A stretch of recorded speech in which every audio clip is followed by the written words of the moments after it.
मैं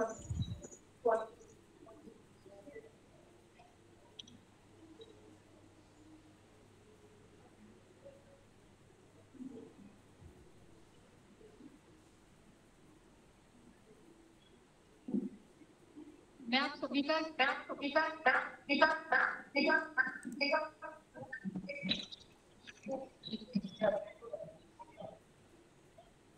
नहीं आ रहा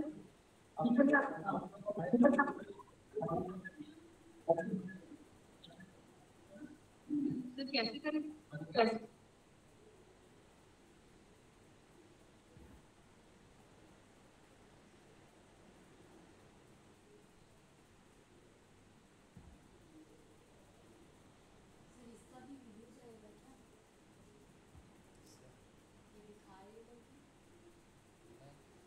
फोटो अपलोड करेंगे।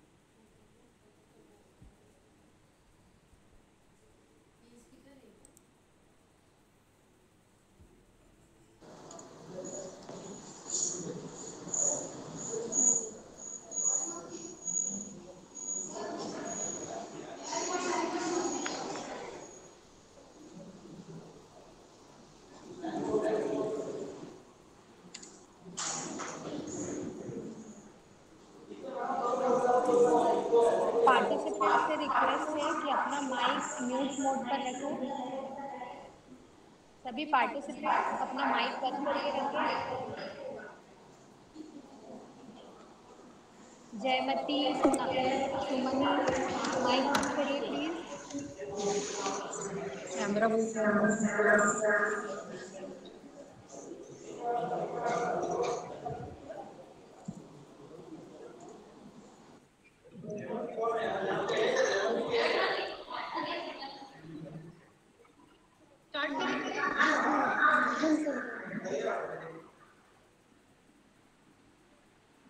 सुमनी बेटा आप अपना माइक बंद करिए।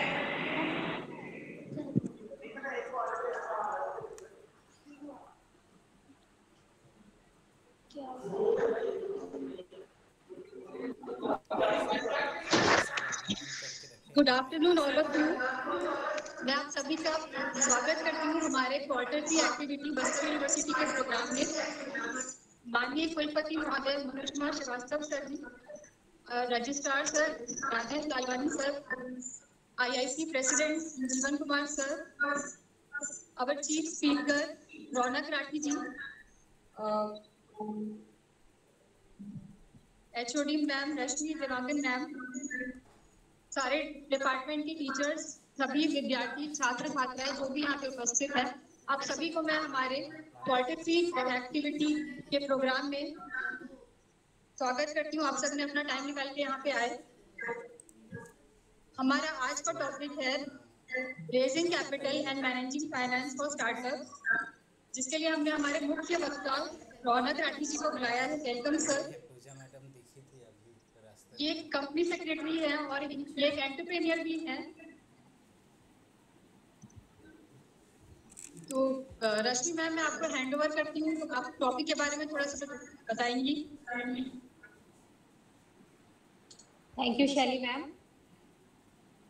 सर्वप्रथम हमारे विश्वविद्यालय के कुलपति माननीय professor Manoj Kumar Srivastava sir, registrar doctor Rajesh Lalwani sir, IIC के अध्यक्ष डॉक्टर सजीवन कुमार सर, हमारे आज के मुख्य वक्ता के रूप में मौजूद हमारे साथ श्री रौनक राठी जी, IIC और IS जो हमारे इंक्यूबेशन सेंटर है उसके nodal officer doctor Tulika Sharma ma'am, IIC सदस्यगण doctor Neeraj Verma sir, psychology department की HOD doctor Sukrita Tirkey ma'am, विभिन्न विभागों से जुड़े हुए हमारे साथ विभागाध्यक्ष, शिक्षक साथी और प्रिय छात्र छात्राओं, आप सभी का मैं आज इस एक दिवसीय कार्यक्रम जो कि स्टार्टअप्स के लिए किस तरीके से पूंजी जुटाई जाए और वित्तीय प्रबंधन हम कैसे कर सकते हैं, इस विषय पर आज एक दिवसीय कार्यशाला का आयोजन किया गया है।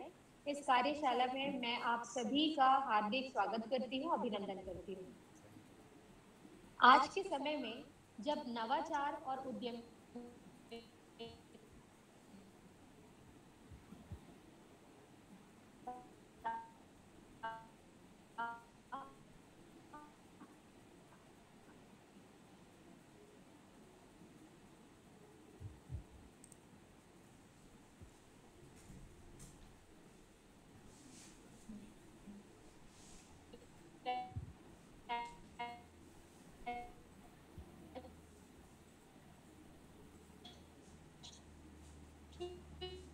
स्तर पर इसको बढ़ावा मिल रहा है, हम सभी के लिए यह समझना व्यवसाय का रूप पर भी निर्भर करता है। इस व्याख्यान में आज हम यह चर्चा करेंगे कि पूंजी जुटाने के लिए कौन कौन से आधुनिक और परंपरागत स्रोत हमारे पास उपलब्ध हैं, जैसे बूटस्ट्रैपिंग है, एंजल इन्वेस्टर्स है, वेंचर कैपिटल है। हमारे जो आज के मुख्य वक्ता हैं वो इस फील्ड के स्पेशलिस्ट है और हमें बताएंगे कि किस तरीके से कौन कौन से स्रोत है जिससे हम पूंजी जुटा सकते हैं। साथ ही हमें सीमित संसाधनों के साथ कैसे वित्तीय निर्णय लेने हैं। जब हम कोई भी स्टार्टअप शुरू करते हैं तो रिसोर्सेज बहुत कम होते हैं हमारे पास, और उन लिमिटेड रिसोर्सेज को किस तरीके से हम यूज कर सकते हैं।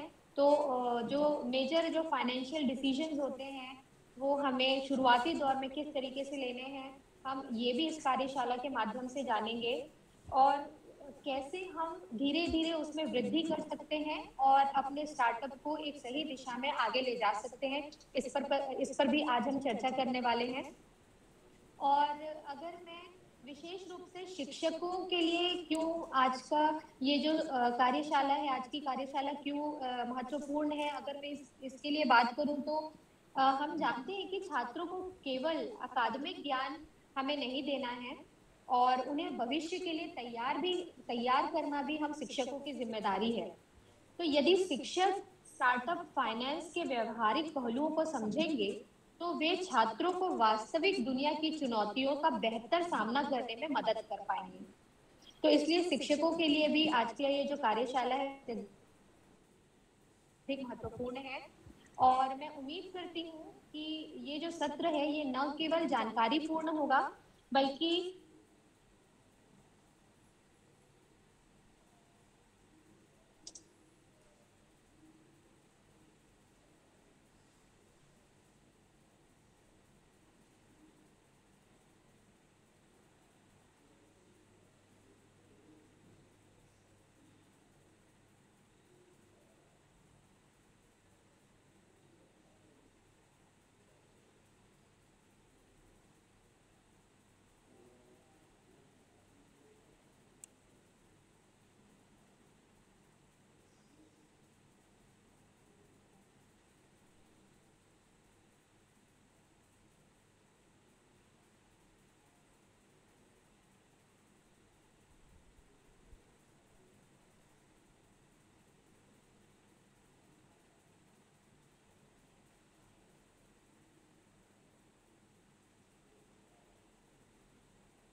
हम वो जान सके, और जो हमें परेशानी है या जिस विषय में हमें शंका है कि कैसे आगे बढ़ना है, क्या करना है, तो वो हम डाउट्स भी आज क्लियर कर सके। तो पुनः आप कार्यक्रम को आगे बढ़ाएं। थैंक यू रश्मि मैम, आपने हमारे स्टूडेंट्स को और सबको बताया कि कैसे एंटरप्रेन्योरशिप और इनोवेशन को बढ़ावा देने के लिए हमारे यूनिवर्सिटी में IIC की स्थापना की गई है, और इसमें कैसे स्टार्टअप्स को और इनोवेशन को बढ़ावा देना है, ये सबको बहुत हेल्प होगा और सब लोग अपने स्टार्टअप शुरू करने में बहुत मदद मिलेगी। अब मैं हमारे चीफ स्पीकर रौनक राठी जी के बारे में एक ब्रीफ इंट्रोडक्शन देना चाहूंगी।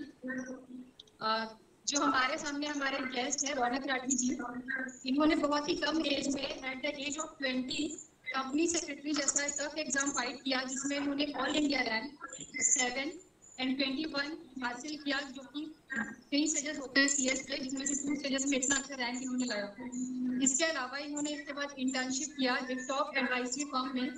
इसके बाद इन्होंने सीएफए एग्जामिनेशन भी फाइट किया, जो बहुत ही टफ एग्जाम होता है अराउंड द वर्ल्ड। इनका एक फैमिली बिजनेस भी है जो 5 स्टेट्स में रन करता है। इसके अलावा इन्होंने अपना खुद का फर्म स्टैब्लिश किया है जो advisory services and compliance services देता है बहुत सारे इंडस्ट्रीज के लोगों को। और इसके अलावा ये अपना नया न्यू वेंचर स्टार्ट करने वाले हैं ग्रीन फील्ड एनर्जी में एज अ डायरेक्टर। तो हमारे सामने ये हमारे आज के टॉपिक पे जो लेक्चर देने वाले हैं वो टॉपिक है raising capital and finance startup. तो आई वेलकम यू सर कि आप हमारा अपना कीमती टाइम निकाल के अपना लेक्चर हमारे स्टूडेंट्स को देंगे, जो जिनसे उनको बहुत हेल्प होगा कि वो इनोवेशन और स्टार्टअप के बारे में समझ पाएंगे। So over to you sir. Thank you so much Rashmi ma'am, Shaili ma'am for this introduction. Last quarter में जब क्वार्टर 2 में मेरा सेशन हुआ था, तब मैं डेट एंड इक्विटी के बीच में जो कंपैरिजन होता है उसके ऊपर मेरा पूरा लेक्चर बेस्ड था कि कब हमें डेट लेना चाहिए, कब हमें इक्विटी लेना चाहिए और उसका यूज़ करके कैसे हम अपने बिजनेस की प्रॉफिटेबिलिटी को बढ़ा सकते हैं। इस क्वार्टर की जो यूनिवर्सिटी की गाइडलाइन मुझे मिली थी उसमें 4 टॉपिक्स के बारे में डिटेल रखने को कहा गया था, जिसमें angel investment, bootstrapped venture capital और गवर्नमेंट ग्रांट्स। इन 4 चीज़ों के बारे में मुझे प्रेजेंटेशन देने को कहा गया था। तो ये जो चारों टॉपिक्स हैं, ये चारों, सबसे पहले तो हमें यह समझना ज़रूरी है कि ये जो चारों चीज़ें हैं, जो चारों टर्मिनोलॉजीज़ हैं, ये सारी फंड रेजिंग के ऊपर बेस्ड है। और फंड रेजिंग भी स्पेसिफिकली जब हम इक्विटी फाइनेंस रेज करते हैं अपनी कंपनी में, उस इक्विटी फाइनेंस को रेज करने के लिए ये चारों टर्मिनोलॉजीज यूज होती है। अगर मैं टेक्निकलिटीज में जाऊं तो सिर्फ मेरा लेक्चर होगा, आप सब लोग सुनेंगे और शायद 2 दिन बाद इस टॉपिक के बारे में भूल भी जाएंगे। तो इसको थोड़ा ऐसा बनाने के लिए कि ये आप लोगों के जहन में थोड़े लंबे समय तक रहे, आप लोग इस सेशन को याद रखें, इसलिए इस सेशन को भी मैंने 4 स्टोरीज में कन्वर्ट किया है। चारों स्टोरीज बेस्ड होगी, पहली स्टोरी बूटस्ट्रैपिंग पे, दूसरी वेंचर कैपिटल पे, तीसरी एंजल इन्वेस्टमेंट पर और चौथी स्टोरी होगी गवर्नमेंट ग्रांट पे।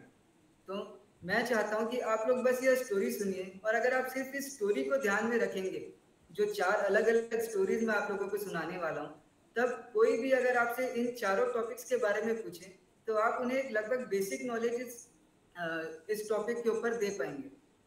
तो स्टार्ट करता हूँ मैं अपनी सबसे पहली स्टोरी, जो कि है बूटस्ट्रैपिंग के ऊपर। मेरी स्क्रीन में शेयर कर रहा हूँ, अगर विजिबल हो तो प्लीज आप में से कोई मुझे बताइएगा।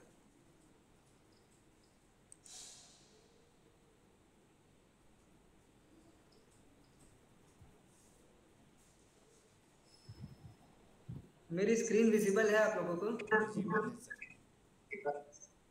Yes sir. ओके, तो सबसे पहली स्टोरी मैं स्टार्ट कर रहा हूँ। यह स्टोरी के जो कैरेक्टर है उसका नाम है राहुल। राहुल को ऐसा फील होता है कि जो टी शर्ट्स हम पहनते हैं वो बहुत सिंपल होती है, उनका फैब्रिक उतना अच्छा नहीं होता, और ऐसा बहुत सारा स्कोप है इस टी शर्ट की इंडस्ट्री में कि कुछ ऐसी डिज़ाइनिंग की जाए जिससे टी शर्ट्स और ज़्यादा सुंदर दिखे और उनकी क्वालिटी और फील और ज़्यादा बेहतर हो सके। तो इसी सोच के साथ राहुल ने डिसाइड किया कि मैं खुद का एक T shirt manufacturing business start करूंगा। अब अगर बिजनेस उसको स्टार्ट करना है तो जाहिर सी बात है, सबसे पहले तो उसको फंड्स की ज़रूरत पड़ेगी। तो टी शर्ट मैन्युफैक्चरिंग के लिए उसने पता किया कि लगभग उसे 1.5 लाख रुपए की ज़रूरत पड़ेगी, और 1.5 लाख रुपए अगर वो इंतज़ाम कर लेता है तो वो अपने एक छोटे स्केल का T shirt manufacturing business start कर सकता है। अब बिजनेस स्टार्ट करने के लिए 1.5 लाख रुपयों की ज़रूरत थी, तो उसने सोचा कि मैं एक काम करता हूँ, बच्चों को ट्यूशन्स पढ़ा लेता हूँ और उससे जो मुझे फीस मिलेगी वो फीस से मैं अपना बिजनेस स्टार्ट करूँगा। राहुल ने चालू किया बच्चों को ट्यूशन पढ़ाना। उसके पास 20 स्टूडेंट्स एनरोल हो गए। उसने उन लोगों से मंथली फीस ली 1500 रुपये, और ऐसा करके एक महीने में राहुल के पास 30,000 रुपये जमा हो गए। 5 महीनों की पढ़ाई के बाद राहुल के पास 1.5 लाख रुपए जमा हो गए, और उसने सोचा कि इन 1.5 लाख रुपयों से अब मैं अपना टी शर्ट का बिजनेस स्टार्ट कर सकता हूँ। तो 1.5 लाख रुपयों में से राहुल ने 1 लाख रुपए की मशीनरी खरीदी, 40,000 रुपए का रॉ मटेरियल खरीदा, जिससे वो टी शर्ट मैन्युफैक्चरिंग स्टार्ट कर सके। सब चीज़ें सही हुई, और सबसे पहले प्रोडक्शन फेज में राहुल ने 100 टी शर्ट्स मैन्युफैक्चर कर ली। उन टी शर्ट्स को उसने प्राइस रखा 800 रुपये, और उसका पहले फेज का रिवेन्यू 80,000 रुपीज़ उसने रिसीव कर लिया। उसकी टी शर्ट्स लोगों को पसंद आई, सारी की सारी टी शर्ट्स बिक गई थी। तो उसने अब इस 80,000 जो उसको रिवेन्यू प्राप्त हुआ है, इस रिवेन्यू को उसने फिर से इस बिजनेस में इन्वेस्ट किया, और इस 80,000 रुपये के रॉ मटेरियल फिर से खरीद लिए। 80,000 रुपये के रॉ मटेरियल्स परचेज करने से राहुल के पास 150 टी शर्ट्स का स्टॉक आ गया। 150 टी शर्ट्स उसने मैन्युफैक्चर करी, और फिर इन टी शर्ट से उसका रिवेन्यू हुआ 1,20,000 रुपये। बिजनेस की डिमांड बढ़ने लगी, उसके टी शर्ट्स को रिकग्निशन मिलने लगा। तो इस 1,20,000 के प्रॉफिट्स को, उस रिवेन्यूज को उसने फिर से उस बिजनेस में इन्वेस्ट किया। अब यही प्रोसेस वो बार बार दोहराने लगा। उसका रिवेन्यू 2 लाख, 2.5 लाख, 3 लाख रुपए पहुंचने लगा, और उसी रिवेन्यू को उस बिजनेस में उसने फिर से इन्वेस्ट किया। और ऐसा करते करते कुछ ही सालों में उसके बिजनेस की स्केल बहुत ज़्यादा बढ़ गई, और जो सिर्फ एक मशीनरी से उसने अपना बिजनेस स्टार्ट किया था, आज उसकी फैक्ट्री बहुत बड़ी हो गई, और लगभग 1,500-2 हज़ार टी शर्ट उसकी पर मंथ मैन्युफैक्चर होने लगी। अब स्टोरी से, इस स्टोरी में जो पूरा डिस्क्रिप्शन है वो सिर्फ बूटस्ट्रैपिंग के बारे में। अगर बूटस्ट्रैपिंग का सबसे मेन जो मतलब होता है वो यही होता है, एक ऐसा बिजनेस जो खुद के पैसों से शुरू किया गया हो।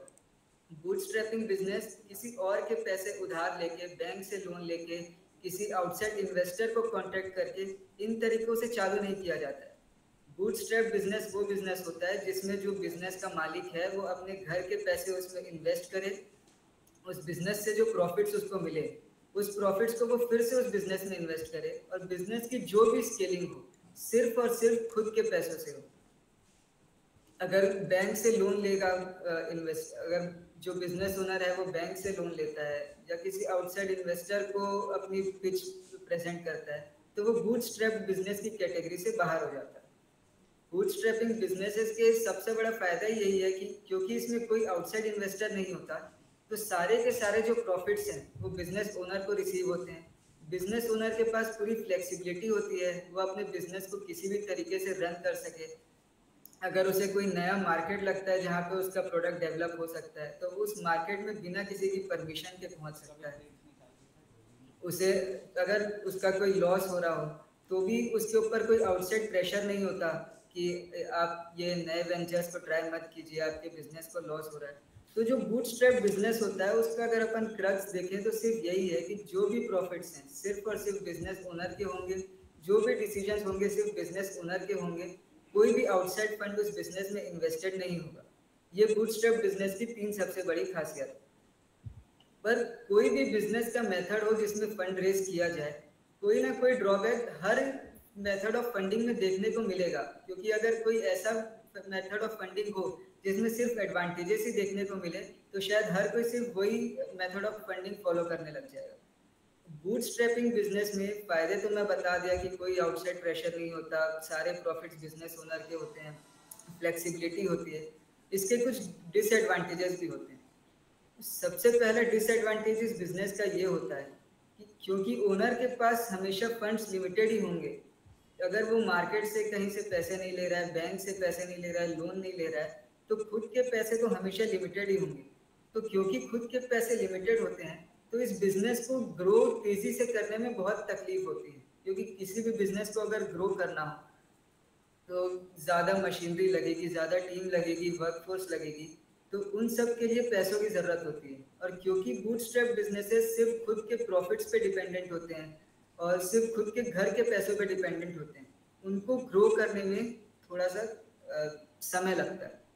और दूसरा इसका रिस्क है कि इस मेथड ऑफ फंडिंग में बहुत हाई रिस्क होता है, क्योंकि अगर आपके पास कोई आउटसाइड इन्वेस्टर हो, आपका कोई लॉस होता है तो उस लॉस में कुछ शेयर उस आउटसाइड इन्वेस्टर को भी चले जाता है।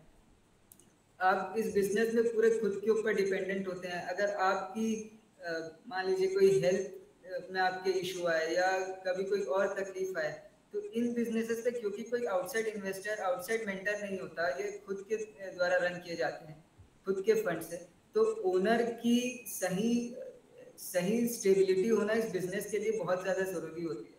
ये बिजनेसेस लगभग वन मैन शो की तरह होते हैं कि अगर बिजनेस के ओनर को कोई फाइनेंशियल प्रॉब्लम अराइज होती है, कंपनी में मैनेजमेंट में कुछ तकलीफ आती है, तो सारी की सारी चीज़ें बिजनेस ओनर को देखनी होती है।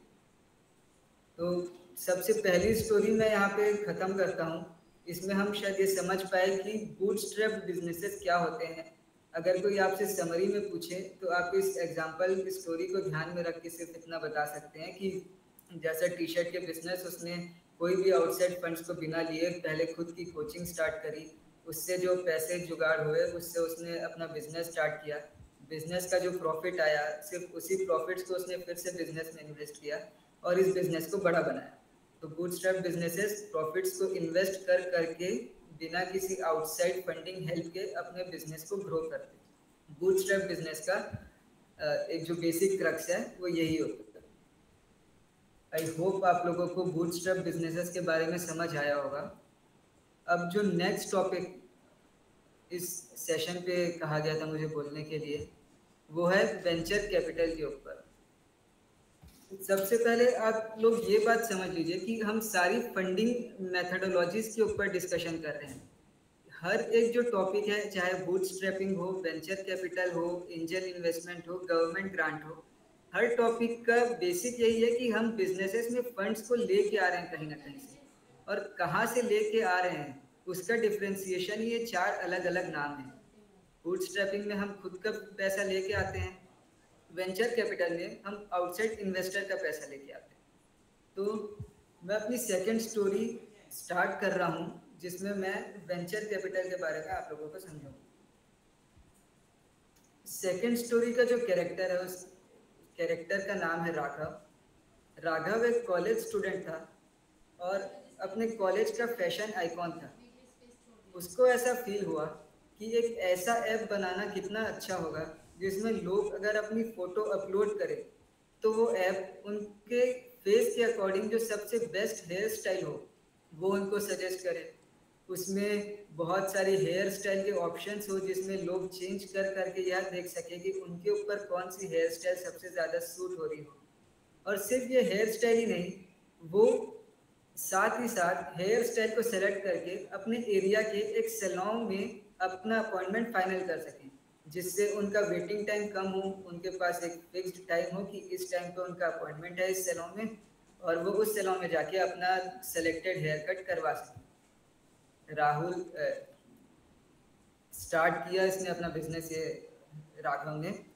और सबसे पहले राघव ने ये बिजनेस स्टार्ट किया अपनी लोकेलिटी में, जो कि 5 किलोमीटर के रेडियस में उसकी सिटी थी। उसने इस लोकेलिटी में अपना ये आइडिया लोगों के सामने पब्लिश किया और ये जो ऐप है वो बहुत क्विकली फेमस हो गया उसके कॉलेज में, उसकी लोकेलिटी में। और ज़्यादा लोग जब इस ऐप को यूज़ करने लगे तो उस ऐप का ट्रैफिक बहुत ज़्यादा बढ़ गया और उसका सर्वर क्रैश होना स्टार्ट हो गया। लोगों को बहुत सारा लैग होने लग गया, उनकी फ़ोटोज़ अपलोड नहीं होने लगी। बेसिकली उसका जो सर्वर था बहुत छोटे यूज़र्स को हैंडल करने के लिए बना हुआ था, ज़्यादा लोग उस पर इन्वॉल्व नहीं हो पा रहे थे। राघव को ऐसा महसूस हुआ कि क्योंकि इस ऐप की इतनी ज़्यादा डिमांड है तो इस ऐप को उसे और आसपास की सिटीज़ में एक्सपांड करना चाहिए, जो उसका 5 किलोमीटर का रेडियस जिस पे वो अभी फोकस कर रहा है, इस रेडियस को उसे 15, 20, 25 किलोमीटर तक ले जाना चाहिए। ज़्यादा यूज़र्स को इस ऐप से जोड़ना चाहिए। अब अगर उस ऐप को उसे एक्सपांड करना है, ज़्यादा लोगों के लिए उसके अपनी सर्वर कैपेसिटी बनानी है, तो उसको फंड्स की ज़रूरत थी। ज़्यादा सैलून से अपना टाई अप करने के लिए उसको टीम मेंबर्स की ज़रूरत थी जो जाके उसके ऐप की मार्केटिंग कर सकें, कॉन्ट्रैक्ट फाइनल कर सकें अलग अलग सैलून चेन से।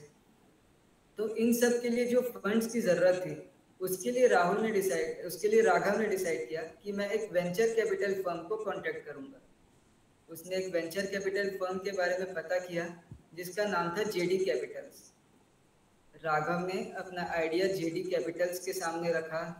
जेडी कैपिटल्स को बताया कि कैसे उसका ऐप इतनी जल्दी फेमस हो गया है, उसके इतने सारे यूज़र्स बढ़ रहे हैं और उन यूज़र्स को मेंटेन करने के लिए उसे ज़्यादा महंगे इन्वेस्टमेंट सर्वर्स की ज़रूरत है, ज़्यादा टीम मेंबर्स की ज़रूरत है जो उसके ऐप को और तेज़ी से फैला सकें।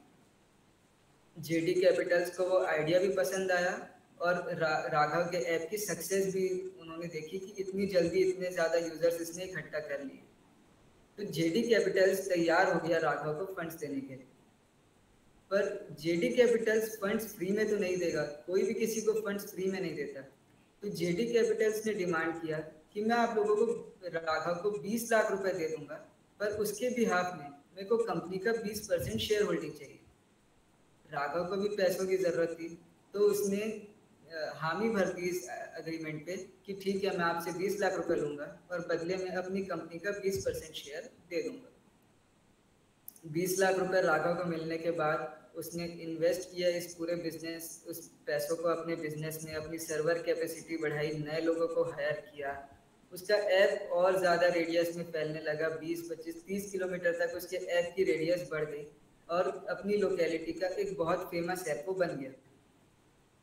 पर क्योंकि जेडी कैपिटल्स के उसमें 20 लाख रुपए लगे हुए हैं और जेडी कैपिटल्स ने बदले में 20% शेयर होल्डिंग राघव से लेके रखी है, तो कंपनी की जो भी प्रॉफिट्स है या जो भी लॉस है उसमें अब 20% का हक जेडी कैपिटल्स का हो जाता है। तो राघव के ऐप की क्योंकि सक्सेस के कारण उसने अच्छे प्रॉफिट्स बनाने लगे, पर क्योंकि उसमें 20 लाख रुपए जेडी कैपिटल्स के लगे हुए थे, तो सारे प्रॉफिट्स का 20% जेडी कैपिटल को मिल रहा था। तब यहाँ पे मैं थोड़ा सा डिस्कशन इस चीज़ के ऊपर आप लोगों को बताना चाहूँगा कि वेंचर कैपिटल्स एक्चुअल में होते क्या हैं। तो जो वेंचर कैपिटल्स होते हैं वो पैसे बिजनेस ओनर्स को देते हैं, पर सिर्फ इस कंडीशन पे देते हैं कि जो पैसे हम आपको दे रहे हैं उसके बिहाफ में हमको कंपनी की शेयर होल्डिंग चाहिए। कंपनी की शेयर होल्डिंग लेने से उनका यह फायदा होता है कि ये जो भी आगे की कमाई होगी उसमें उनका शेयर बढ़ जाएगा, कंपनी के अफेयर्स में उनका इन्वॉल्वमेंट हो जाएगा। और वेंचर कैपिटल्स उस बिजनेसेस पे बेट करते हैं जो शुरू में छोटे होते हैं और वो इस उम्मीद में उस पर बेट करते हैं कि आज हम 20 लाख रुपए अपनी वर्क इस बिजनेस में लगा रहे हैं और आगे चल के फ्यूचर में ये बिजनेस बहुत बढ़ेगा और जो 20 लाख रुपए हमने इन्वेस्ट किए ये हमारा इन्वेस्टमेंट 3 से 4 गुना बढ़ जाएगा। तो सबसे पहला जो पढ़ाया था बूटस्ट्रैप, उसमें ओनर कोई बाहर के फंड्स नहीं ले रहा था, और ये जो वेंचर कैपिटल फंडिंग है इसमें जो बिजनेस ओनर है वो खुद के पैसे न लगाकर बाहर के पैसों की मदद दे रहा है अपने बिजनेस को ग्रो करने के लिए। और क्योंकि वेंचर कैपिटल से पैसा लेना उनके पास ऑलरेडी एक ह्यूज पूल ऑफ सम होता है बिजनेसेस में इन्वेस्ट करने के लिए, तो ओनर को सिर्फ खुद के फंड्स की ज़रूरत नहीं होती। वो इन वेंचर कैपिटल से कॉन्टैक्ट करके अगर उनको आइडिया पसंद आता है तो वो अपना मासिव फंड बिजनेस ओनर्स को देते हैं, और क्योंकि फंड्स बहुत जल्दी अवेलेबल हो जाते हैं तो बिजनेस ओनर अपने बिजनेस को बहुत तेज़ी से ग्रो कर पाता है। कोई भी बिजनेस का जो भी साइकिल इन्वॉल्व होता है वो सिर्फ और सिर्फ फंड्स के ऊपर होता है। अगर आपकी फंडिंग सही है, फंडिंग तेज़ है, आपको कम खर्चे में पैसा मिल रहा है, तो वो बिजनेसेस को ग्रो करने में बहुत आसानी होती है। तो वेंचर कैपिटल से भी फंड्स लेने का एक सबसे बड़ा एडवांटेज और सबसे बड़ा कारण ही ये होता है कि जल्दी फंड्स मिलेंगे, हमारा बिजनेस ज़्यादा बड़ा होगा। क्योंकि अगर हम खुद के पैसे लगा के रखेंगे पूरा 100% प्रॉफिट हमको मिलेगा, पर वो प्रॉफिट भी छोटा होगा, और हम आउटसाइड इन्वेस्टमेंट्स से पैसा उठाएंगे तो हमारा प्रॉफिट बड़ा होगा। भले ही उससे हमें 20% या जो भी शेयर होल्डिंग अग्री हो वो देना पड़ेगा, पर नेट में जो हमारे पास प्रॉफिट बचेगा वो ऑफ कोर्स बड़ा होगा, क्योंकि जो हमारी बिजनेस की स्केल है वो बहुत बड़ी होगी। वेंचर कैपिटल से पैसा लेना सही है या गलत है ये डिपेंड करता है आपके बिजनेस की प्रॉफिटेबिलिटी के ऊपर। डिसएडवांटेजेस जो वेंचर कैपिटल फंडिंग से देखने को मिलते हैं उसमें सबसे बड़ा डिसएडवांटेज होता है कि कंपनी के जो प्रॉफिट्स होते हैं, जो ओनर का आइडिया होता है, ओनर की मेहनत होती है उस बिजनेस को हकीकत में लाने के लिए, वो सारी मेहनत का फ़ायदा वेंचर कैपिटल को मिलता है। क्योंकि शुरू से मेहनत ओनर करता है अपने बिजनेस आइडिया को, जो उसका सिर्फ एक ख्वाब होता है उसे हकीकत में लाता है। पर वेंचर कैपिटल से पैसा लेने के कारण उस बिजनेसेस के जो भी प्रॉफिट्स हैं वो सब के सब चले जाते हैं, उस परसेंटेज में चले जाते हैं वेंचर कैपिटल के पास। सेकंड चीज़, क्योंकि वीसी उस बिजनेस में पैसा लगा रहे हैं तो वो डे टू डे अफेयर्स में बिजनेस के इंटरफेयर करते हैं। अगर आपको कोई भी बड़ा डिसीजन लेना हो, ऐसा डिसीजन जो बिजनेस को इम्पैक्ट कर सकता है, तो आप बिना उनकी परमिशंस के नहीं ले सकते हो, एग्रीमेंट्स ऐसे बने हुए होते हैं। तो जो ओनर के पास बिजनेस में फ्लेक्सिबिलिटी होती है वो कम हो जाती है। अगर कोई ऐसा आइडिया है जो ओनर को लगता है कि ये इसे मैं तुरंत अप्लाई करूं तो मेरा बिजनेस बड़ा हो सकता है, उस आइडिया को अप्लाई करने में उसे समय लग जाता है, क्योंकि पहले वीसीज की अप्रूवल लगती है, वीसीज उसमें कुछ कमी बताएंगे तो उन कमियों को, उनके डाउट्स को ओनर पर दूर करना पड़ेगा। तो वेंचर कैपिटल से बिजनेस तेजी से ग्रो हो सकता है, पर जो उसकी फ्लेक्सिबिलिटी है उसमें तकलीफ आती है। तो इसके भी एडवांटेजेस और डिसएडवांटेजेस आप लोगों के सामने रखे हुए हैं, और आई होप आप समझ पाए हो कि वेंचर कैपिटल से फंड लेने में हमें क्या फ़ायदे होते हैं और क्या नुकसान होते हैं। इसका सबसे प्राइम एग्जांपल अगर मैं आप लोगों को दूं तो जो शार्क टैंक हम टीवी में देखते हैं, शार्क टैंक के जो शार्क्स बैठे होते हैं इन्वेस्टर्स, वो वीसीज का ही एक एग्जांपल है। उनके पास रेडी फंड्स अवेलेबल होते हैं, बिजनेस ओनर्स आते हैं, अपना आइडिया उनको प्रेजेंट करते हैं, आइडिया उनको पसंद आता है तो वो बिजनेस में पैसा लगाने के लिए रेडी हो जाते हैं और उसके बदले में वो बिजनेस की शेयर होल्डिंग मांगते हैं। तो आप शार्क टैंक को सिर्फ ध्यान में रखें तो सिर्फ वही वीसीज को समझाने के लिए अपने आप में बहुत काफ़ी बड़ा एग्जांपल है कि शार्क टैंक में जो प्रोसेस होता है सेम वही प्रोसेस वीसी का होता है। स्टोरी 2 जो वेंचर कैपिटल्स के ऊपर थी वो स्टोरी भी मैं ख़त्म करते हुए अपने अगले टॉपिक के ऊपर जो एंजल इन्वेस्टमेंट्स के बारे में उस पर इस प्रेजेंटेशन को लेके जाना चाहूँगा। एंजल इन्वेस्टमेंट्स, जैसा कि नाम से सजेस्ट होता है, एंजल्स का हिंदी में मतलब होता है फरिश्ते। तो ये जो इन्वेस्टर्स होते हैं वो किसी भी बिजनेस के लिए एक फरिश्ते जैसे होते हैं जो उस बिजनेस को बड़ा बनाने में मदद करते हैं। इस एंजल इन्वेस्टमेंट के बारे में भी मैं इस स्टोरी के अकॉर्डिंग समझाना चाहूँगा। इस स्टोरी में कैरेक्टर है रिया और वो अपना एक बेकरी बिजनेस स्टार्ट करना चाहती थी। तो मैं अपनी स्टोरी स्टार्ट करता हूँ। रिया अपनी लोकेलिटी में बहुत ज़्यादा फेमस थी इस चीज़ के लिए कि वो केक्स बहुत अच्छे बनाती थी। उसकी केक्स का टेस्ट बहुत लोगों को पसंद था और उसके पास हैवी डिमांड होती थी लोगों के केक के ऑर्डर्स फुलफिल करने के लिए। पर इसी डिमांड को देखते हुए रिया का सपना था कि वो खुद की एक बेकरी स्टार्ट करे उस लोकेलिटी में। पर अपनी लोकेलिटी में जब उसने पता किया कि खर्चा कितना होगा एक बेकरी स्टार्ट करने पर, तब उसको समझ आया कि उसके पास इतने पैसे नहीं है कि वो एक खुद से अपनी बेकरी स्टार्ट कर सके। अब रिया के पास भी दो तरीके थे, एक बूटस्ट्रैपिंग जिसमें वो यह सोचती कि मैं और कोई इनकम डेवलप करूं, उस पैसों को इन्वेस्ट करूं अपने बिजनेस पे। पर रिया को ऐसा कोई तरीका समझ में नहीं आ रहा था जिससे वो पैसों को कमा सकती थी।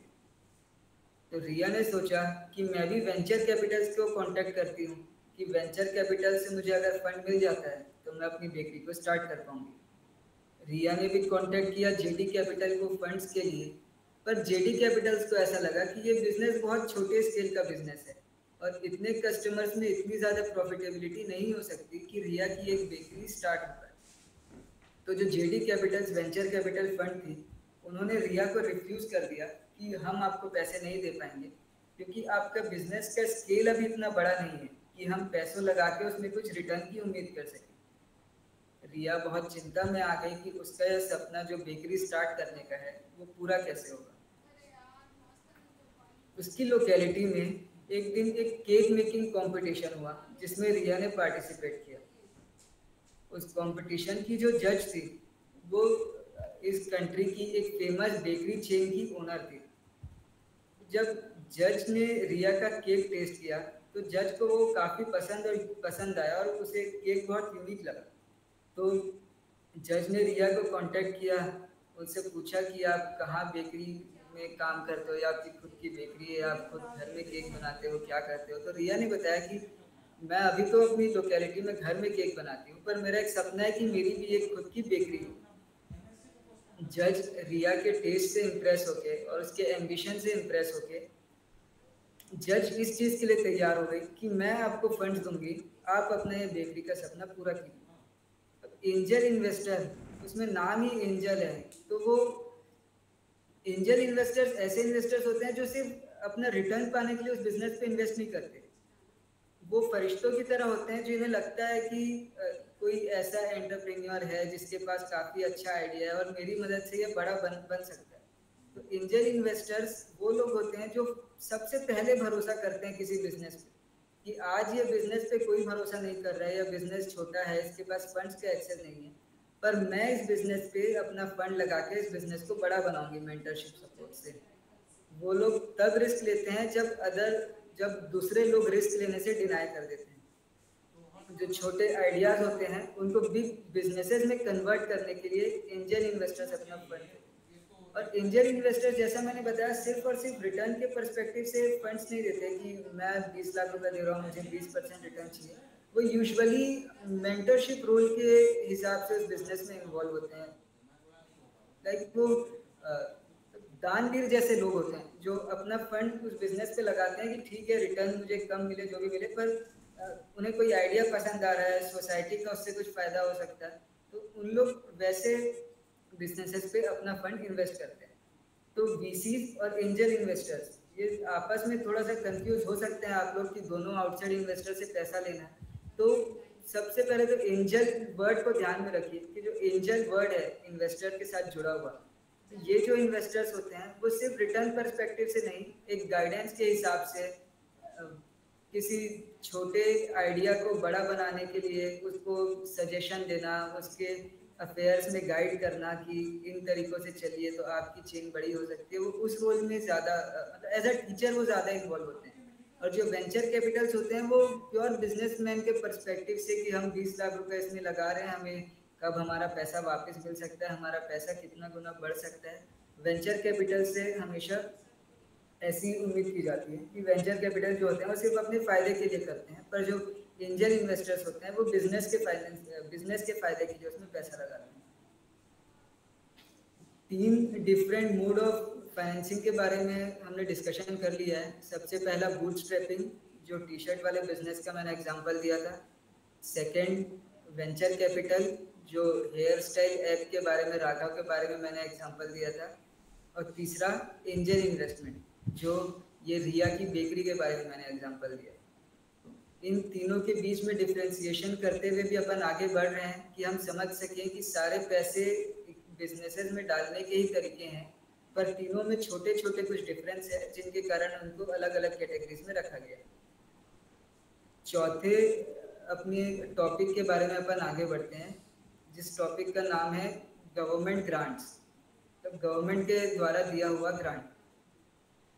इस स्टोरी की जो कैरेक्टर है वो है राधा। राधा एक सिटी में रहती थी अपनी फैमिली के साथ, और एक दिन फैमिली वालों के साथ वो पास के विलेज में घूमने के लिए गई। उस गांव में पहुंच के राधा ने देखा कि वहाँ पे बहुत सुंदर हैंडीक्राफ्ट्स थे, अलग अलग ऑब्जेक्ट्स थे जो वहाँ के विलेजर्स प्रोड्यूस कर रहे थे, पर उन बिजनेसेस का कोई मार्केट नहीं था। वो लोग सिर्फ लोकली प्रोड्यूस करते थे, कोई टूरिस्ट आता था तो वो टूरिस्ट उस ऑब्जेक्ट को खरीदता था और इसी से उनकी रोजी रोटी चल रही थी। राधा को ऐसा महसूस हुआ कि ये इतने अच्छे आर्टिस्ट हैं, इनके पास ऐसा टैलेंट है, तो क्यों ना इनको भी ऐसा प्लेटफॉर्म मिले कि ये अपने बिजनेसेस को सिस्टमेटिक कर सकें, अपने प्रोडक्ट्स को मार्केट कर सकें, और सिर्फ हमारी जो इनकी एक छोटे से रेडियस में इनका काम हो रहा है, ये दूर दूर तक देश में अपने प्रोडक्ट्स को पहुंचा सकें। राधा उस विलेज के मेयर से मिली और मेयर को बोला कि आप क्यों ना इनकी ऐसी एक सोसाइटी फॉर्म कर देते हैं जिसमें यह मेंबर्स बने और गवर्नमेंट से आप किसी मदद के लिए अप्लाई करें। कोऑपरेटिव सोसाइटीज़ या सेल्फ हेल्प ग्रुप्स फॉर्म होते हैं जनरली, अगर आप लोगों को पता होगा, किसानों के सेल्फ हेल्प ग्रुप्स होते हैं जो आपस में एक ग्रुप बना के कोई बिजनेस रन करते हैं। उस बिजनेस से जो भी प्रॉफिट होता है वो आपस में बांट लेते हैं। ये कंपनी के जैसा ही होता है, बस एक कंपनीज एक्ट में रजिस्टर्ड नहीं होते, एक सोसाइटी रजिस्ट्रेशन एक्ट होता है उसमें रजिस्टर होते हैं। और इनका जो पर्पस होता है किसी भी सोसाइटी का, वो ये होता है कि हमारे जो मेंबर्स हैं उनको आपस में फ़ायदा हो और सब साथ मिलके आगे बढ़ सके। तो राधा ने मेयर को सोसाइटीज़ के बारे में समझाया और बोला कि अब गवर्नमेंट की जो ग्रांट्स होते हैं, अलग अलग स्कीम होती है, आप उसमें अप्लाई कीजिए अपने विलेज को ग्रांट में देने के लिए।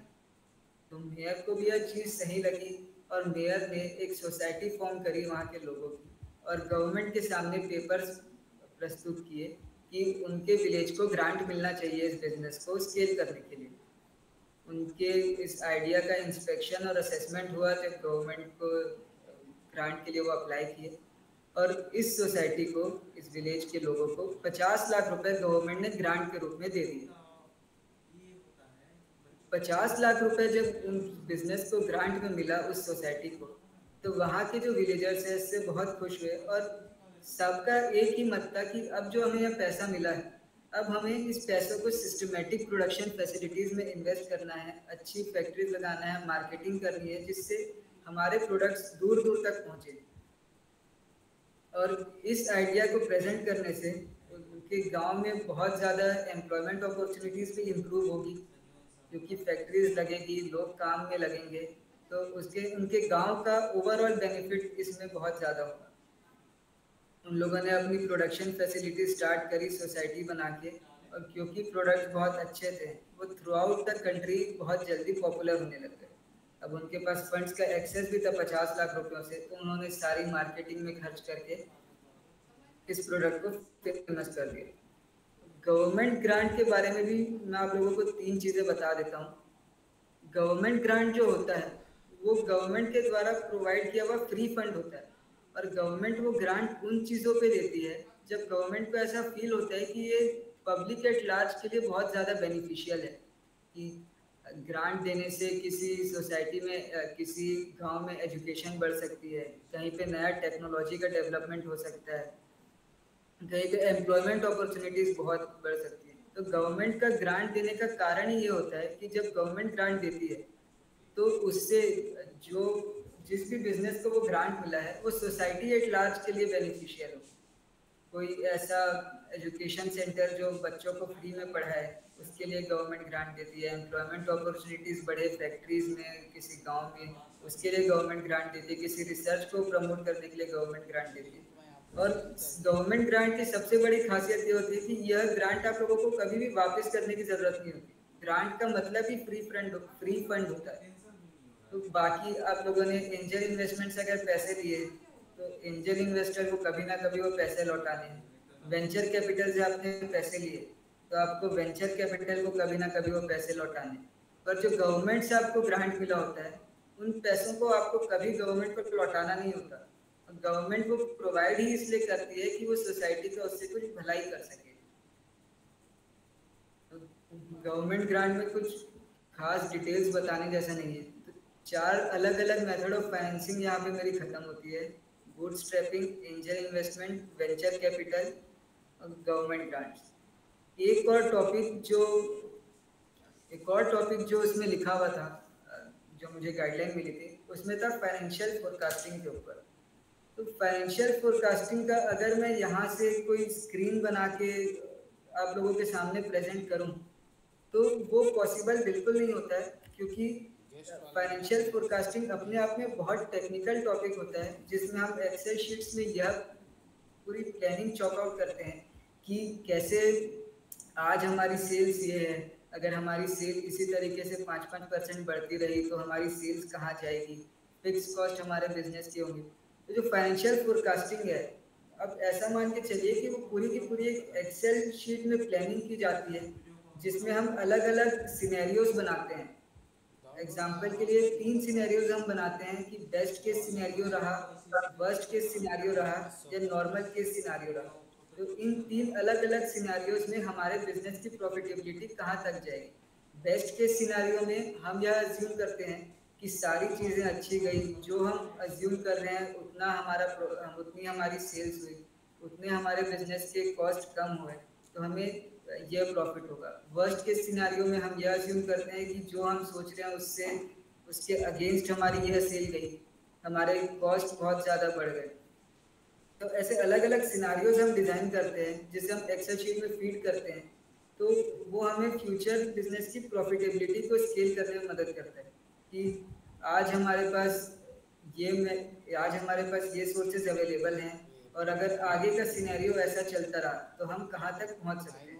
91318 फोरकास्टिंग अपने आप में बहुत डिफिकल्ट टास्क है और बहुत स्किल की इसमें ज़रूरत होती है, क्योंकि अगर कोई भी चीज़ को प्रिडिक्ट किया जा सकता तो उस चीज़ में कोई रिस्क ही नहीं होता। पॉलिटिकल साइंस बिजनेस में डे टू डे अनसर्टेनिटीज इतनी ज़्यादा होती है कि कोई भी अश्योरिटी के साथ नहीं बोल सकता कि नेक्स्ट क्वार्टर पे हमारे साथ ये होगा, या नेक्स्ट क्वार्टर में हमारी सेल अच्छी होगी होगी, या हमारे कॉस्ट कम होंगे ही होंगे।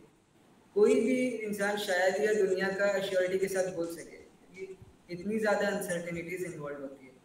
फाइनेंशियल फोरकास्टिंग का मैंने जानबूझ के प्रेजेंटेशन में नहीं रखा है, क्योंकि वो पॉसिबल नहीं है मैं आप लोगों को यहाँ एक्सेल शीट शो करके उसके बारे में कुछ बता सकूँ। तो जो एक ब्रीफ था फाइनेंशियल फोरकास्टिंग के बारे में, वो मैंने आप लोगों के सामने रख दिया।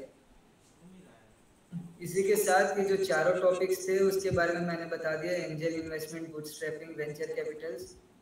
आप सब अगर इसमें से कुछ पूछना चाहें तो प्लीज़ पूछ सकते हैं।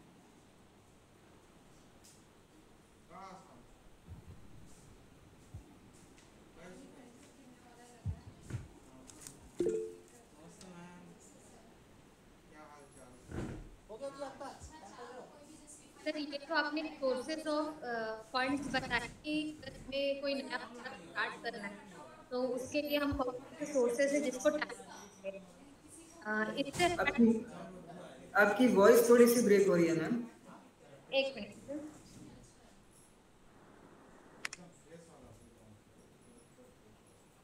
अभी आवाज आ रही है सर? हाँ जी सर, मैं ये जानना चाह रही थी, जैसे अभी आपने सोर्सेज ऑफ फंड बताए, कोई भी हमें नया बिजनेस स्टार्ट करना है तो हम कहाँ से हम फंड्स इकट्ठा कर सकते हैं। तो मैं ये जानना चाह रही थी सर, जैसे हमारा विश्वविद्यालय है उसने अपना इंक्यूबेशन सेंटर बनाया है ना, मतलब अभी हम इनिशियल फेज में हैं, हम इंक्यूबेशन सेंटर अच्छे तरीके से प्रॉपर रन करना चाहते हैं, तो उसके लिए कौन कौन से सोर्सेज ऑफ फंड हो सकते हैं, मतलब यूनिवर्सिटी को कहाँ से फंडिंग मिल सकती है अपने सेंटर को रन करने के लिए? क्या ऐसा कोई स्पेशल कोई प्लेटफॉर्म है जो यूनिवर्सिटी को फंड्स प्रोवाइड करे कि वो अपने बच्चों के बिजनेस या स्टार्टअप्स को यूनिवर्सिटी फंड कर सके? एक्चुअल में यूनिवर्सिटीज जो होती है उन्हें नॉर्मल बिजनेस एंटिटीज नहीं माना जाता, मतलब वो नॉट फॉर प्रॉफिट एंटिटीज मानी जाती हैं। और जब भी हमें मार्केट से फंड्स उठाने हो, जैसे वेंचर कैपिटल से फंड उठाने हो, तो हमेशा वो उसके अगेंस्ट में बिजनेस की ओनरशिप मानते हैं, बिजनेस के शेयर मानते हैं। और क्योंकि यूनिवर्सिटी का कोई जो कैपिटल है वो डिवाइडेड नहीं होता शेयर्स में, तो वेंचर कैपिटल की फंडिंग का यूनिवर्सिटी के पास कोई ऑप्शन नहीं होता। जो भी इस तरीके की यूनिवर्सिटीज़ होती है या इंस्टीट्यूशंस होते हैं, उनके पास जो फंडिंग के मेथड होते हैं वो सिर्फ उनका उन एंटिटीज़ का प्रॉफिट एंड लॉस अकाउंट ही नहीं होता, उनके सिर्फ रिसीट्स एंड पेमेंट अकाउंट होते हैं। तो आपकी जैसी यूनिवर्सिटी है तो इसको जो भी फंडिंग की रिक्वायरमेंट फुलफिल हो सकती है वो सिर्फ फीस रिसिप्ट हो सकती है, डोनेशन से हो सकती है, और गवर्नमेंट ग्रांट्स ऑफकोर्स आपकी यूनिवर्सिटीज़ को मिलते ही होंगे। तो यूनिवर्सिटीज़ के पास वेंचर कैपिटल का कोई तरीका नहीं होता। हाँ, वो बैंक से फाइनेंस ले सकते हैं अपने लोन के लिए, पर क्योंकि वो एंटिटीज ही प्रॉफिट के लिए बनी नहीं है तो वेंचर कैपिटल, एंजल फंड्स ऐसे इन्वेस्टमेंट्स उसमें नहीं आ सकते। ओके, ऐसा जैसे हमने सेक्शन 8 अपनी कंपनी बनाई है तो सेक्शन 8 कंपनी के अंतर्गत हम रजिस्टर हो गए, मगर वो भी not for profit company not for profit के लिए। हाँ जी जी, तो मतलब हमको गवर्नमेंट ग्रांट्स पे ही या ऐसे सोर्सेस टैप करने पड़ेंगे, गवर्नमेंट से कहाँ से फंड मिल सकते हैं? हाँ, आप लोग जैसे फीस की जो आप लोगों की रिसीप्ट होती है उससे आपके फंड्स का इनफ्लो हो सकता है, और आप लोग कोई अलग सेमिनार सेशंस करवाते हैं उसमें अटेंडीज से पार्टिसिपेशन फी लेके आप अपनी फंडिंग के रिक्वायरमेंट को कर सकते हैं। कुल मिला के आप किसी इन्वेस्टर का पैसा नहीं मांग सकते ये बोल के कि हम आपको रिटर्न देंगे, क्योंकि आप लोग रिटर्न देने के लिए यूनिवर्सिटीज बनी नहीं है, वो किसी एक मकसद को पूरा करने के लिए बनेगी, एजुकेशन देने के लिए या फिर सोसाइटी के कुछ फायदे के लिए बनेगी। तो सर जैसे डोनेशन के माध्यम से अगर हमें फंड्स इकट्ठा करना है तो मतलब सोसाइटी में जो बिजनेस हाउसेज हैं या बड़े बड़े जो लोग हैं उनसे हम डोनेशंस के लिए हम मतलब उनके पास जा सकते हैं, तो क्या ये डोनेशंस का भी कोई रूट होना चाहिए, मतलब किस फॉर्म में वो डोनेट करेंगे यूनिवर्सिटी को? एक्चुअल में जो भी कंपनीज होती है, कंपनीज एक्ट में क्राइटेरिया बना हुआ है कि अगर आपकी कंपनी ये चीज़ों को फुलफिल करती है तो उन कंपनीज को मैंडेटोरिली अपने प्रॉफिट का 2% डोनेट करना होता है सोसाइटी के फायदे के लिए। उसको CSR एक्टिविटी बोलते हैं। तो CSR में कंपनीज को मैंडेटोरिली अपने प्रॉफिट्स का 2% सोसाइटी के फायदे के लिए, चाहे वो एजुकेशन के लिए हो, हेल्थ के लिए हो, मतलब फ्लोरा एंड फौना के डेवलपमेंट के लिए हो, किसी एनिमल वेलफेयर के लिए हो, कंपनीज को मैंडेटोरिली उसमें अप्लाई करना होता है। तो ऐसी कई एजेंसीज भी होती है जो एज एन एजेंट काम करती है कंपनीज के CSR फंड्स को आपके तक रूट करने के लिए। तो अगर आप CSR कैटेगरी को ध्यान में रखते हुए, कॉर्पोरेट सोशल रिस्पॉन्सिबिलिटी इसका फुल फॉर्म होता है, अगर आप इस कैटेगरी को ध्यान में रखते हुए कंपनीज को अप्रोच करेंगे, जो बड़ी कंपनीज हैं उनसे मिलेंगे, तो वो बहुत हैप्पीली आपको अपने फंड्स दे देंगे, क्योंकि इसमें उनको गवर्नमेंट की तरफ से मैंडेटरी है ये चीज़ उनको करने के लिए। और जो भी आप देखेंगे बहुत सारी जगह कई सारे जो स्क्वायर्स में कंपनीज की होर्डिंग्स होती है, आई गेस शायद नागरनार प्लांट होगा जगदलपुर। जी सर। तो आप ऐसे बहुत सारे एरियाज में देखेंगे कि उनकी होर्डिंग्स लगी होगी, कुछ गार्डन्स होंगे जो उनके द्वारा डेवलप किए हुए होंगे। तो ये जो सारे फंड्स हैं वो मैंडेटोरियली खर्च करने होते हैं उनको सोसाइटी के बेनिफिशियल के लिए। तो अगर आप वहाँ के किसी रिप्रेजेंटेटिव, किसी डायरेक्टर तक पहुँच सके तो वो आप लोगों की बिल्कुल मदद कर सकते हैं, वो कंपनीज के प्रॉफिट्स को आपके तक पहुँचाने के लिए, जो उनको गवर्नमेंट के द्वारा मैंडेटरी कहा गया। Okay okay, thank you sir.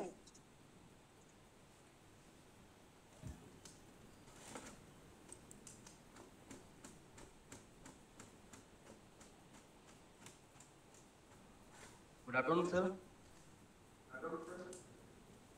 इससे पहले आपने वेंचर कैपिटल के बारे में बताया सर, एंजल इन्वेस्टर और वेंचर कैपिटल में क्या फर्क होता है और स्टार्टअप के लिए कौन बेहतर है? किसी भी स्टार्टअप के लिए सबसे बेनिफिशियल वही है जो आपकी मदद करे और आपसे खर्चा कम मांगे। एंजल इन्वेस्टर का मतलब ही वही है कि ऐसे इन्वेस्टर्स जो किसी बिजनेस के फरिश्ते जैसे होते हैं, जो उस बिजनेस को बड़ा बनाने में मदद करते हैं और ऐसी उम्मीद भी नहीं रखते कि हमें बहुत ज्यादा रिटर्न मिलेगा। एंजल इन्वेस्टर्स हर केस में किसी भी बिजनेस के लिए अच्छे होते हैं, पर एंजल इन्वेस्टर्स का मिलना बहुत मुश्किल होता है, क्योंकि जाहिर सी बात है अगर कोई ऐसा इंसान है जो बिजनेस की मदद कर रहा है, उसे ज्यादा पैसे देने के लिए और उसे बड़ा बनाने के लिए तैयार है, तो of course there will be a huge waiting list in front of them कि वो किस बिजनेसेस पे अपना दिमाग लगाएंगे और किस बिजनेस पे पैसा लगाएंगे।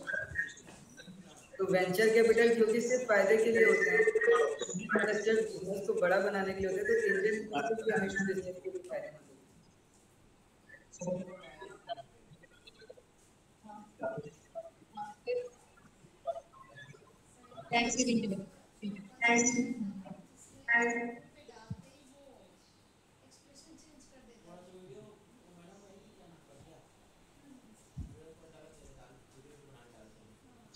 Good afternoon, sir. Good afternoon. आप जो बताएं फूड टॉपिक गवर्नमेंट ग्रांट है उसमें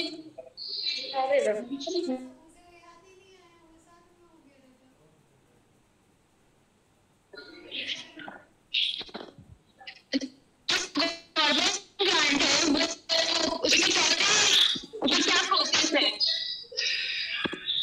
आप लोगों को शायद बहुत लोगों के माइक्रोफोन्स ऑन है, इसीलिए आवाज इको हो रही है।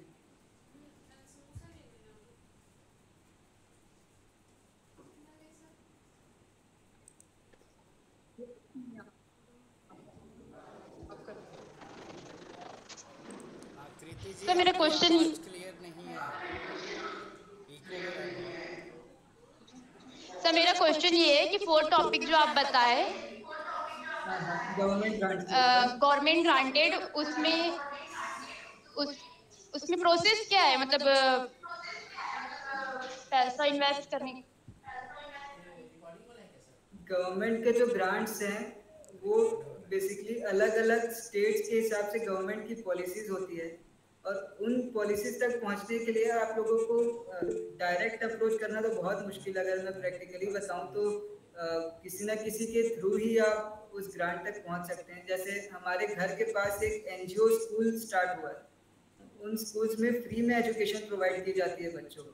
तो वो मेरे पहचान के हैं जिन्होंने ये स्कूल स्टार्ट करी है। तो उनकी एक पहचान थी ये फंडिंग वाला जो डिपार्टमेंट देखते हैं गवर्नमेंट का, स्पेसिफिकली मेरे को भी नहीं पता क्या नाम।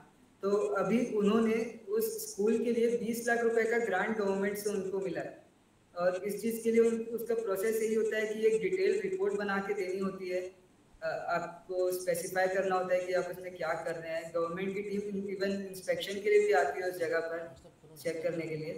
और जब सारी चीज़ें अप्रूव हो जाती है तो उसके बाद गवर्नमेंट का ग्रांट मिलता है। कोई ना कोई गवर्नमेंट की बहुत सारी स्कीम्स होती है डेवलपमेंट के लिए, कोई एजुकेशन वेलफेयर स्कीम हो तो उनको जो ग्रांट मिला है वो गवर्नमेंट की किसी एजुकेशन वेलफेयर स्कीम के अंडर उनको ग्रांट मिला 20 लाख रुपए का। अभी कुछ 2-3 महीने हुए होंगे। तो उसका प्रोसेस उन्होंने भी यही बताया था कि एक एप्लीकेशन देना पड़ता है उस स्कीम के अंडर पे, और फिर उस स्कीम के अंडर इन्वेस्टिगेशन के लिए ऑफिसर्स भी इनफेक्ट आते हैं सब चेक करने के लिए। और अगर सारी चीज़ें सही पाई जाती है और ऐसा दिखता है कि इससे कुछ फ़ायदा होने वाला है तो ग्रांट मिल जाता है।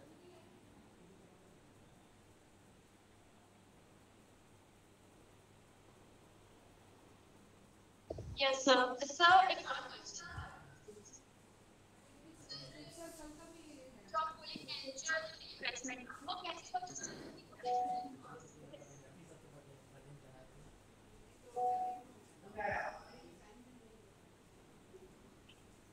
आपकी आवाज़ नहीं आ पा रही है मुझे।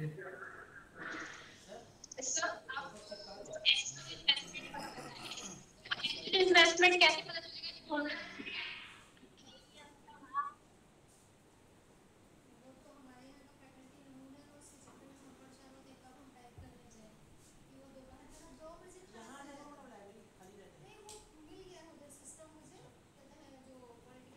चैट बॉक्स में आप लोग डाउट पूछ सकते हैं क्या?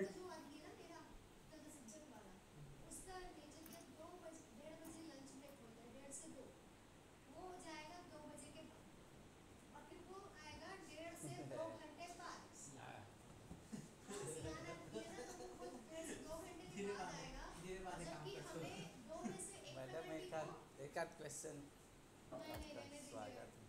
वो ऐसे भी ना फोन पे स्टोरेज बैलेंस करने में ही परेशान हो गई हूँ। आखिर वो कहाँ से इतना फुल हो जा रहा है, बहुत जल्दी हो रहा है। वो फोटो फोन दूसरा फोटो खरीद मैं लेती लीजिए। ही नहीं हूँ। डाउनलोड करते होंगे, वो अभी अगले सेमेस्टर में लूंगी। सुनो ना, डाउनलोड करते होंगे नहीं, कुछ भी नहीं करती सिवाय जो तो यूनिवर्सिटी व्हाट्सएप को क्लियर किया करो। करती हूँ। यूनिवर्सिटी का जो कचरा है ना बहुत सारा जो आता रहता है फालतू वाला, काम वाला नहीं बोलूंगी। मैं तो पूरा क्लियर और क्लियर कर देता हूँ। लेकिन उसके बाद मुझे बाद में कुछ चीजें मेरी पकड़ जाती है मुझे नजर से। चैट बॉक्स में ये क्वेश्चन है, best platforms for venture capital, best platforms और networks to find investors. Investors को फाइंड करने का जो एक बहुत अच्छा नेटवर्क होता है, जो बिजनेस सेमिनार्स लगते हैं किसी भी सिटी में, तो बहुत फ्रिक्वेंटली लगते हैं बिजनेस सेमिनार्स। अलग अलग इंडस्ट्री के लिए अलग अलग सेमिनार्स होते हैं।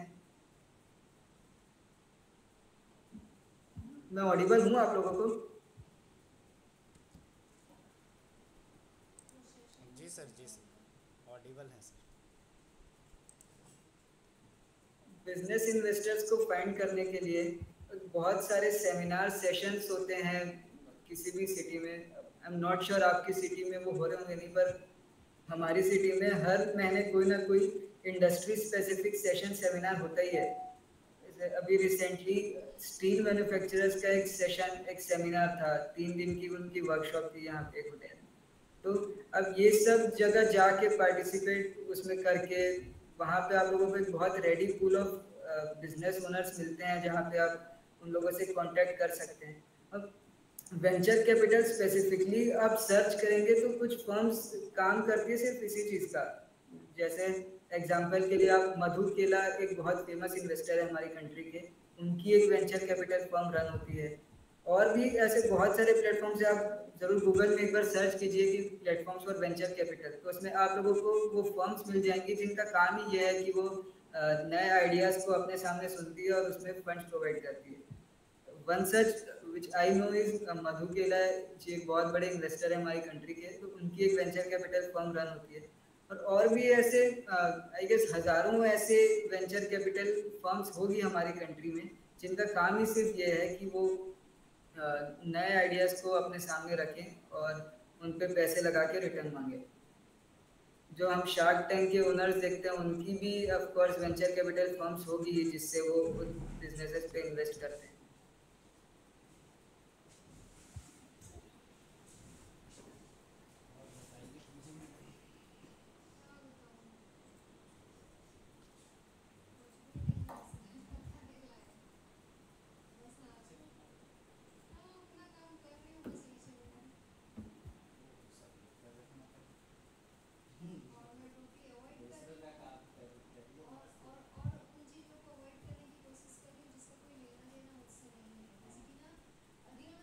चैट बॉक्स में और क्वेश्चंस हैं कि एंजल इन्वेस्टर्स के बारे में बताइए, वो हमें कैसे पता चलेंगे। एंजल इन्वेस्टर्स मैं आप लोगों को समझा कैसे सकता हूँ कि आप उसे कहाँ से सर्च कीजिए। आप लोगों को एंजल इन्वेस्टर्स के बारे में सर्च करना हो तो हर चीज़ हमें वो लोकेलिटी टू लोकेलिटी बहुत ज़्यादा डिफ्रेंशिएट करती है, क्योंकि जैसे रतन टाटा जी जो थे, उनका एक एंजल इन्वेस्टमेंट फर्म थी, जिसमें वो ऐसी नए एंटरप्रेन्योर्स को, यंग एंटरप्रेन्योर्स जो अपने बिजनेस को स्टार्ट करना चाहते थे, वो एंजल इन्वेस्टमेंट फर्म उसमें मदद करती थी।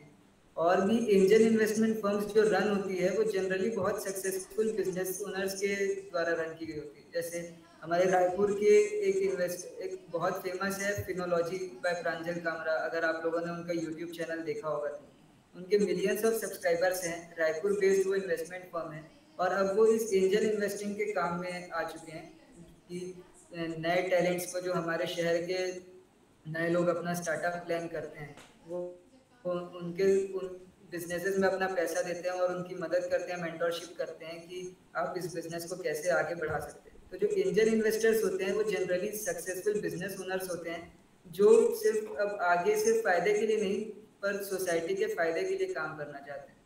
तो ज़रूर अलग अलग लोकेलिटीज़ में अलग अलग बिजनेस ओनर्स होंगे। एंजल इन्वेस्टर्स एक बहुत बड़ा टर्म दिया गया है कि एंजल इन्वेस्टर्स जो होते हैं उनका कोई एसोसिएशन या ऐसा कुछ नहीं होता, वो इंडिविजुअली टू इंडिविजुअली डिफर करता है कि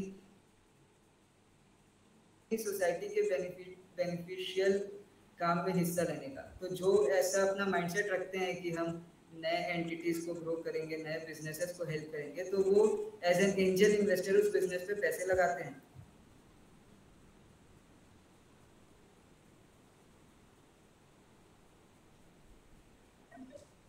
और नेक्स्ट क्वेश्चन इज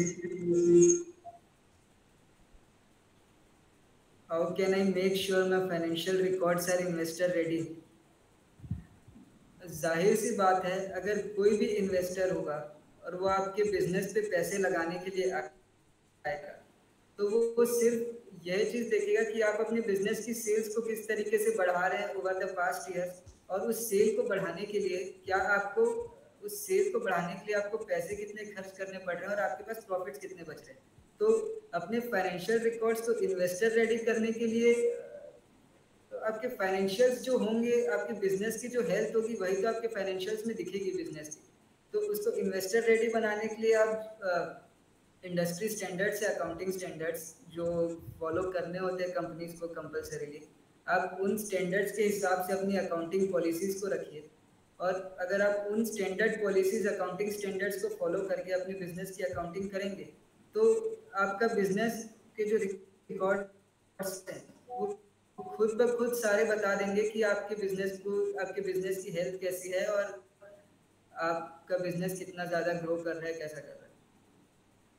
कुछ ड्यू डिलिजेंस टीम्स भी होती है, जैसे बिग 4 कंपनीज का आपने नाम सुना होगा इस इंडस्ट्री में, जैसे PwC, KPMG, ये सारी ड्यू डिलिजेंस की टीम्स को भी कांटेक्ट किया जाता है इन्वेस्टर्स के द्वारा, जब वो किसी कंपनी में बहुत heavy sum of amount invest करने वाले होते हैं।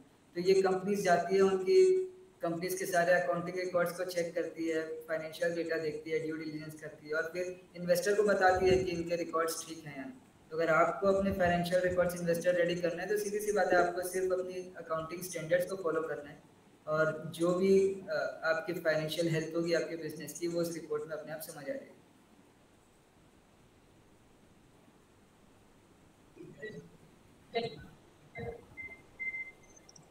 तो जैसा कि सर ने हम सबको समझाया बूटस्ट्रैपिंग के बारे में, वेंचर कैपिटल के बारे में, फाइनेंशियल फोरकास्टिंग के बारे में और गवर्नमेंट ग्रांट्स के बारे में, तो थैंक यू सर, आपने बहुत अच्छा इन्फॉर्मेटिव सेशन था इसका। सबको बहुत नॉलेज गेन हुआ होगा आपने जो भी हमको लेक्चर से समझाया।